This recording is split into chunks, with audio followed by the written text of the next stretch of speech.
BSc నియామకాలలో జరిగినటువంటి అవినీతి అవకతవకలకు నిరసనగా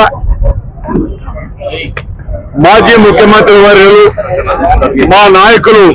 శ్రీ వైఎస్ జగన్మోహన్ రెడ్డి గారు ఇచ్చినటువంటి ఆదేశాల మేరకు మరి ఈ సందర్భంగానే ఇప్పుడు మా నాయకుడు గోవర్ధన్ రెడ్డి గారు చెప్పినట్లు ప్రతి ఒక్క కార్యక్రమాన్ని మోసంతో దుర్మార్గంగా అరాచకంగా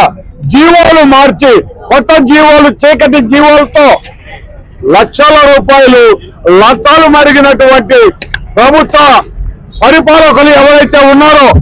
నారా లోకేష్ గారు బాధ్యత తీసుకొని నైతిక బాధ్యతగా అతను రాజీనామా చేయాలి అని చెప్పి ఈ రోజు ఈ జరుగుతున్న రిలే నిరాహార దీక్ష కార్యక్రమంలో వైఎస్ఆర్ కాంగ్రెస్ పార్టీ శ్రేణులందరూ కూడా పాల్గొని ఈ కార్యక్రమాన్ని దిగ్విజయం చేయడం జరిగింది. మరి అదే విధంగా మేమందరం కూడా ఈ కార్యక్రమంపై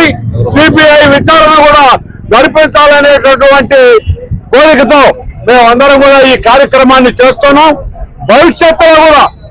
ఏ కార్యక్రమం అయినా సరే మా నాయకుడు జగన్మోహన్ రెడ్డి గారి ఆదేశిస్తే ఎంత దూరమైనా మేము పోవడానికి సిద్ధంగా ఉన్నామని చెప్పి మనవి చేస్తూ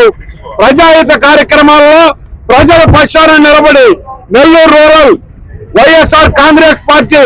నాయక శ్రేణులు అదే విధంగా కార్యకర్తలందరూ కూడా ప్రజల పక్షాన పోరాటం చేయడానికి ఎప్పుడు సిద్ధంగా ఉంటారని మనవి చేస్తూ